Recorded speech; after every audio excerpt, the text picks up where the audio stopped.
Welcome to the Deep Dive, your go-to for unearthing crucial insights from complex information, giving you that shortcut to being truly well-informed.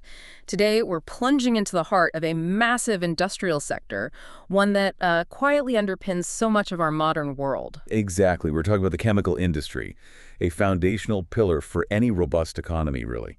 And specifically, India's ambitious plans to reshape its role within the global chemical value chain. It's a compelling story, impressive growth targets, significant hurdles, and a meticulously crafted roadmap for the future. That's it. Our mission for this deep dive is to unpack a comprehensive NITI Aayog report. It's titled Chemical Industry, Powering India's Participation in Global Value Chains. We'll explore where India stands right now, the specific challenges it faces, and these 7 strategic interventions designed to, propel it onto the global stage. Get ready for some truly surprising facts and powerful insights that reveal a nation, well, on the cusp of a major transformation. Okay, let's begin by setting the scene. India's chemical industry is already a major global player, no doubt, but its aspirations for growth are nothing short of monumental. In 2023, the market size was approximately $220 billion. That's already huge. Huge, and it contributes around 7% to India's gross domestic product, the GDP. Globally, India ranks as the world's 6th largest producer of chemicals and 3rd largest in Asia. So it's a crucial backbone, supplying essential raw materials to, well, everything from pharmaceuticals and textiles to automotive, agriculture, even construction. Yeah, it touches almost everything. Pretty much. And what's truly striking are the projections for this sector. It's poised for, exponential growth. They're aiming for $450 billion by 2030, and then a staggering $850 billion to even $1,000 billion by 2040. Wow, those are massive numbers. They really are. And to put that in perspective, despite its current standing, India's participation in global chemical consumption was actually pretty modest in 2023, only about 3% to 3.5%. The goal is to boost this to 5% to 6% of global production share by 2030. Okay, a significant... Exactly. Right. And achieving this vision would mean India becoming a net zero importer of chemicals by 2030. Yeah. And generating an impressive 700,000 to maybe even 1 million new employment opportunities. So why does all this matter for you, our listener, and I guess for India's broader economic trajectory? This explosive growth isn't just about big numbers, right? It underscores the chemical sector's potential to be a central engine in India's aspiration to achieve a $5 trillion economy. That's the key link. And several strong tailwinds are fueling this ambition. You've got rising disposable incomes, expected to contribute $1.5 trillion in household consumption growth by 2030, plus about 140 million new households entering the consuming class, earning over $10,000 a year. That's a lot of new consumers. A huge new market. Add to that urbanization, shifting consumer preferences towards sustainable and health-conscious options. Those are huge demand drivers. And importantly, recent global supply chain disruptions, they're prompting companies worldwide to diversify their manufacturing bases. That presents a unique, kind of timely opportunity for India. Right, the China plus one strategy we hear about. Exactly. But that potential, while it's immense, it does beg the question, what are the current hurdles standing in India's way? Good question. It can't all be smooth sailing. Definitely not. Despite robust growth, the country faces significant structural constraints. In 2023, India imported chemicals worth $75 billion while exporting only $44 billion. That leaves a substantial trade deficit of around $31 billion. $31 billion? That's quite a gap. It is, and it's a dramatic shift from a net zero trade balance back in the year 2000. Interestingly, China accounts for a considerable chunk, 30% to 35%, of India's chemical imports. The U.S. and Southeast Asia are also major partners. Okay, so let's delve deeper into why India's participation in these global chemical value chains remains, well, relatively modest. It's not just about the overall trade deficit. You mentioned it's also about the types of chemicals being produced. Yes, precisely. What the data clearly reveals is a critical imbalance in the traditional emphasis of India's petrochemical industry. It has focused heavily on bulk, commodity-grade polymers and chemicals. Basic stuff, really, rather than diversifying into higher-value specialized products that command better returns and, frankly, greater global competitiveness. Can you give an example of that? Sure. Think of it this way. Approximately 95% of the propylene produced in India is converted into polypropylene, or PP. That's a basic plastic used in everything from packaging to car parts. Globally, that figure is closer to 70%. Okay, so others are doing more with it. Exactly. They're taking it further down the value chain. Similarly, 75% of India's ethylene goes into polyethylene, PE, versus just 63% globally. This pattern holds true for other fundamental chemical building blocks too, like benzene and butadiene. In essence, India is largely converting these basic materials into their simplest, least profitable forms, while the rest of the world is taking them further, creating more sophisticated and, crucially, higher value products. It's like, as you said, only selling flour when you could be selling gourmet That's a cakes. good analogy. Yeah. Yeah.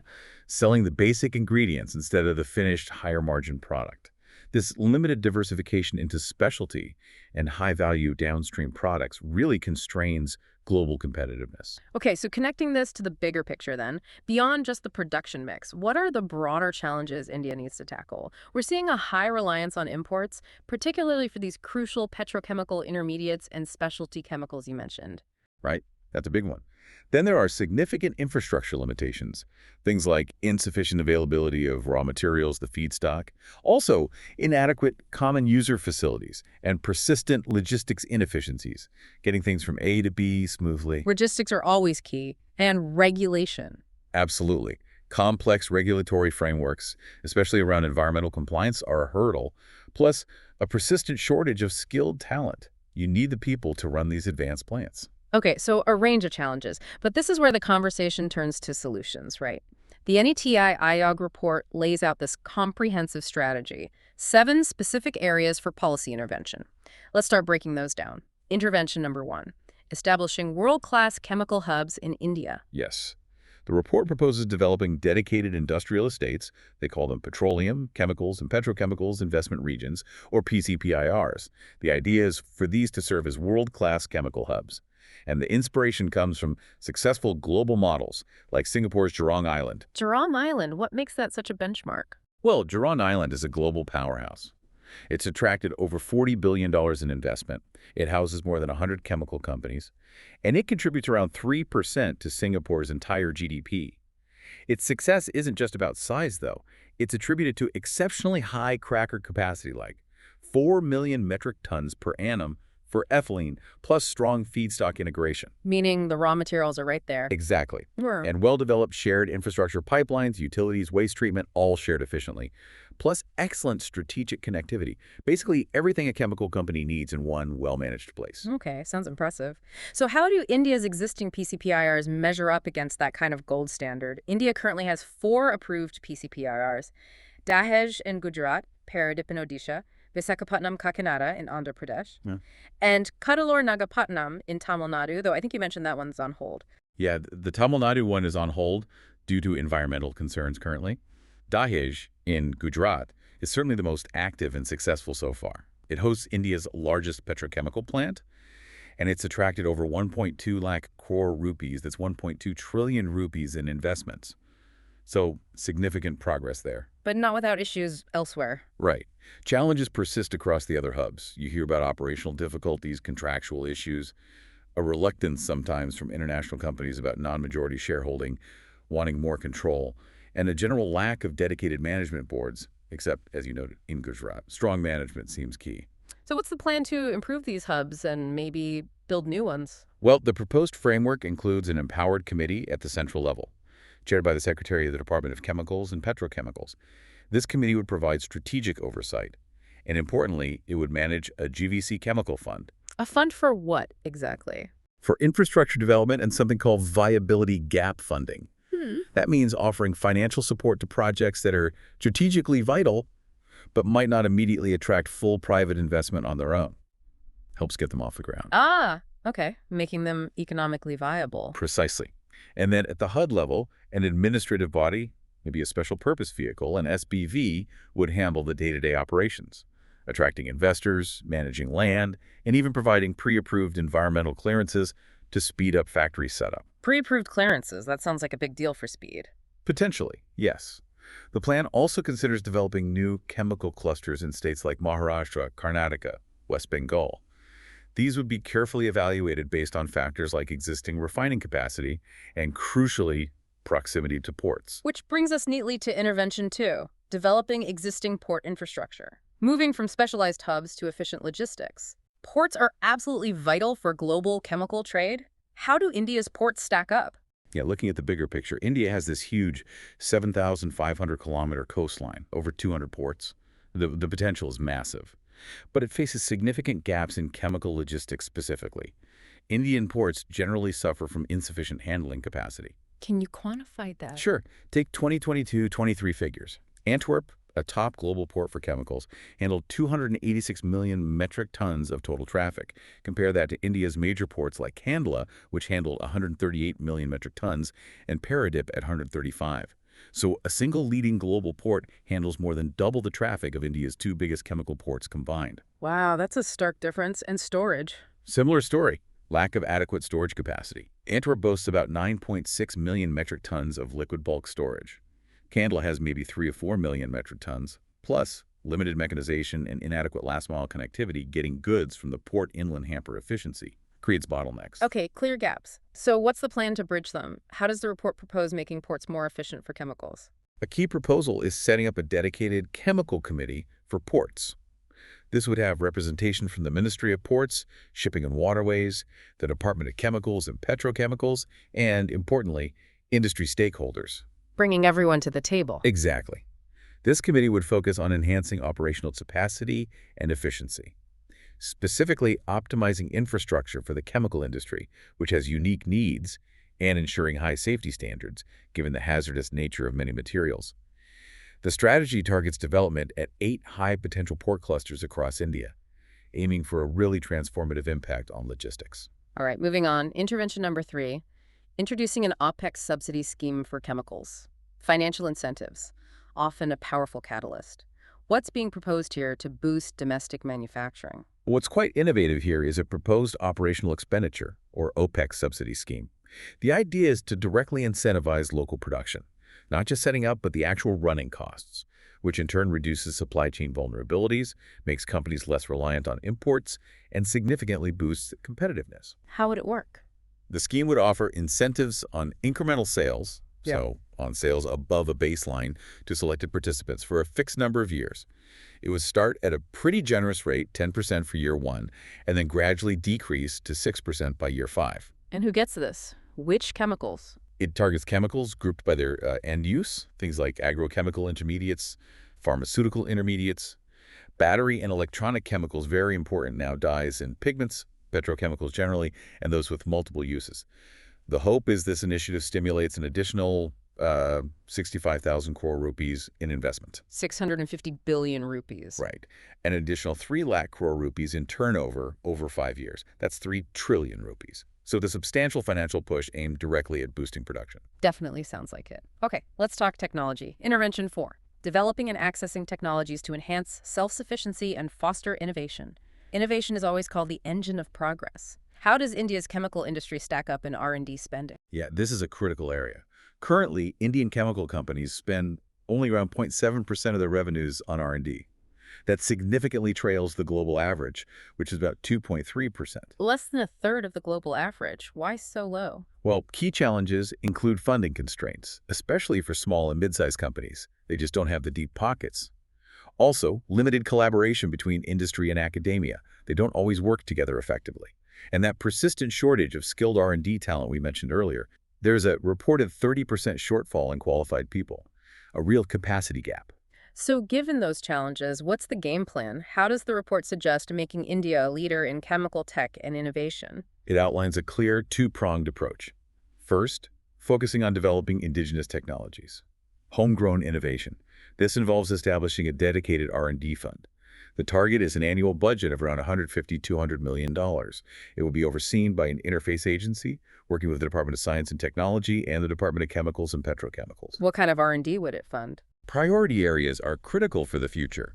Sustainability-led innovations, think green chemistry, carbon capture, utilization, and storage, or CCUS. Capturing CO2 emissions. Right, capturing and reusing them.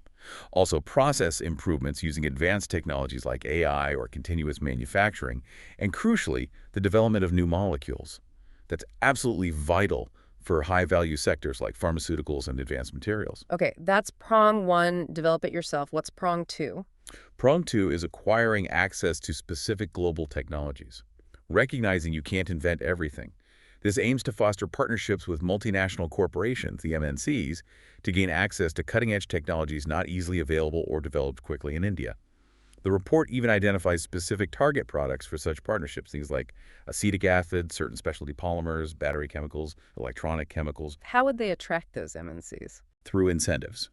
Things like tax breaks, grants, simplified regulatory requirements, making it attractive for MNCs to invest, bring their tech, and collaborate.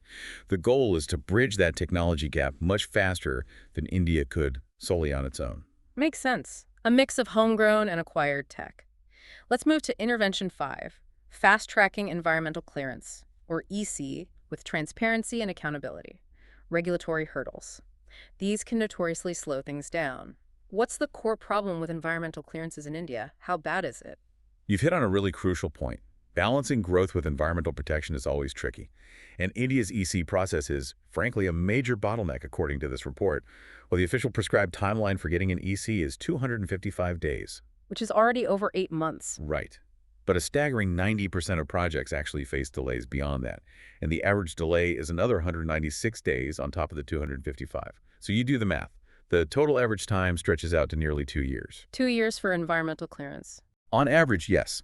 That's significantly higher than places like the US, which manages it in around a year, or the EU, maybe 12, 18 months. Some projects mentioned in the report saw delays of up to 1,005 days. That's almost 3 years. Wow. And the impact? These extended delays obviously inflate project costs massively, and they deter investment, especially in industries handling hazardous materials like chemicals, where the environmental scrutiny is quite rightly higher. But the process needs to be efficient too. So what are the specific proposals to streamline this critical process? You mentioned a 6-month target. Exactly. The clear goal stated is to achieve a 6-month EC process by 2026, with fewer than 10% of projects experiencing delays. That's ambitious. Proposals include setting up a dedicated audit committee, possibly under the Ministry of Commerce and Industries, to monitor timelines rigorously and publish quarterly reports. Transparency. Holding agencies accountable for delays. Precisely. Another key suggestion is granting more autonomy to the Expert Appraisal Committee, the EAC, for making final decisions. Or, interestingly, introducing a deemed EC in cases of prolonged delays from the Environmental Impact Assessment Authority, the EIA. Deemed EC, what does that mean? It means if the authority fails to make a decision within a set time frame, the clearance is automatically granted. It puts the onus squarely on the authorities to act promptly. A bit controversial maybe, but designed to force efficiency. That would certainly speed things up. Any other measures? Yes, crucially, the report suggests allowing companies to initiate civil construction activities at their own risk for certain types of projects, like capacity expansion or product mix changes that don't need a public hearing, while they're still awaiting the final EC. This alone could save around 120 days, potentially. Taking construction risk while waiting for the final paper. Yeah. And it also proposes that chemical parks themselves could get pre-environment clearance for the whole site. So individual industries setting up within the park might face a simpler process, or maybe no fresh EC if their product mix change doesn't increase the overall pollution load, streamlining within designated zones. Lots of ideas there to cut the red tape. Okay, Intervention 6, securing free trade agreements, or FTAs, to support industry growth. FTAs are supposed to boost trade, but how have they actually impacted India's chemical industry? Has it been positive? Well, what's fascinating here, or perhaps concerning, is that existing FTAs seem to have created a rather mixed landscape. Sometimes they've inadvertently exposed domestic players to significant challenges. Zero-duty imports, especially from Asia-Pacific FTA partners, have led to a surge of cheaper chemical imports. And that puts immense pressure on the cost competitiveness of domestic producers. Hard to compete with zero-tariff imports. But aren't there protections, like sensitive product lists? There are, but the report suggests India's sensitive product lists in past FTAs haven't adequately shielded critical segments, particularly areas like petrochemical intermediates and specialty chemicals, where India is trying to build capacity. A clear example cited is the Indo-Japanese Comprehensive Economic Partnership Agreement, the CECIA, signed back in fiscal year 11. What happened with that one? Well, Japan's exports to India nearly doubled by FY23, went from about $8.6 billion to $16.5 billion. But India's exports to Japan saw very limited growth in the same period, only $5.1 billion to $5.5 billion. So India's chemical import-to-export ratio with Japan actually worsened from 3.0 to 3.7, more imports relative to exports. Why did that happen? The report suggests the rules of origin, which determine if a product qualifies for FTA benefits and other product-specific norms, often favor Japanese industries. made it harder for Indian products to qualify or compete effectively under the agreement. So learning from that, how is India's strategy for future FTAs being reevaluated to better support the chemical sector? The report really emphasizes the need for a far more targeted and nuanced approach going forward. Future FTA negotiations should incorporate specific provisions for the chemicals industry. Things like tariff quotas, setting limits on duty-free imports of certain sensitive chemicals, or selective duty exemptions on critical raw materials and feedstocks that India needs to import, while crucially retaining tariffs on finished chemical products to protect domestic manufacturers from import surges. A more strategic use of tariffs within FTAs. Exactly. Protect where needed, liberalize where it helps competitiveness. There's also a call to raise awareness and simplify procedures for existing FTAs. Make it easier for Indian exporters to actually understand and utilize the benefits that are already there, boosting their global competitiveness. Makes sense. Okay, final intervention, number 7. Talent and skill upgradation in the chemical industry. We touched on this, but any ambitious plan hinges on a skilled workforce. What's the talent landscape really like now, and how does the report propose building this future-ready workforce? Yeah, this brings up that critical human capital point again. India's chemical industry faces a significant talent and skills gap. It's a recurring theme. A major issue identified is the mismatch between what the industry actually needs and the vocational training being provided. Only about 8% to 10% of Industrial Training Institute programs listeners. The ITIs, the vocational schools, specifically cater to the chemical industry's needs. Only 8 to 10%. That's very low. It is, and compounding that, the growth enrollment rate in ITIs is only about 55%, so not even filling the limited programs available. This inevitably leads to a shortage of workers in critical areas, process engineering, quality control, safety standards, and it's further compounded by a lack of advanced training facilities and ongoing challenges with attrition, people leaving the sector. So what's the roadmap for fixing this? How does the report propose building this workforce? The roadmap focuses on 3 key initiatives. First, the straightforward expansion of ITIs and specialized training institutes. Basically, increasing the number of ITIs that offer chemical industry-specific courses, especially the major manufacturing hubs where the jobs are, and leveraging existing government programs like the Skill India Mission and the PMKVY scheme for skill development. More relevant training centers. What else? Second, upgrading faculty and teacher training. This is crucial. Implementing regular training for the ITI and polytechnic instructors themselves, keeping them updated on the latest technologies and industry practices so they can ensure students receive relevant practical training that directly meets what companies are looking for. Train the trainers. Good point. And the third initiative? Third is strengthening industry-academia partnerships, getting companies and educational institutions working together much more closely. Encouraging collaborations that introduce industry-relevant courses, maybe specialized diplomas in petrochemicals, polymer science, or industrial safety. Promoting apprenticeships through schemes like the National Apprenticeship Promotion Scheme, so students get hands-on experience, and fundamentally aligning curricula across the board with the evolving demands of the chemical sector, closing that critical skills gap systematically. Okay, 7 major interventions there. So pulling it all together, what's our ultimate takeaway from this deep dive? India's chemical industry is clearly at, well, a critical juncture, poised for a truly transformative journey. The vision is ambitious, no doubt, but it's clear. Elevate India from that current 3.5% share in the global chemical value chain to 3 to 5-6% by 2030, and then an impressive 10-12% by 2040, and ultimately become a net zero chemical importer. Yeah, stepping back and looking at the bigger picture, this isn't merely about hitting economic targets, is it? This is about India seizing what many are describing as a once-in-a-generation chance, taking advantage of these global supply chain realignments as multinational corporations increasingly look beyond traditional manufacturing hubs like China. The blueprint clearly draws valuable lessons from other transformative growth stories, particularly China's, emphasizing the crucial roles of localized production, achieving significant scale, and undertaking deep regulatory reform. When here's where the rubber meets the road, I suppose, the success of this whole ambitious roadmap. It hinges on a cohesive, urgent effort, doesn't it? Bringing together government, industry, academia, even civil society. It really sounds like a strategic dance where each stakeholder has an absolutely crucial role to play in building this globally competitive, resilient, and truly future-ready Indian chemicals industry. Absolutely. It requires coordination and sustained effort from all sides. So as you reflect on this deep dive, here's something to consider.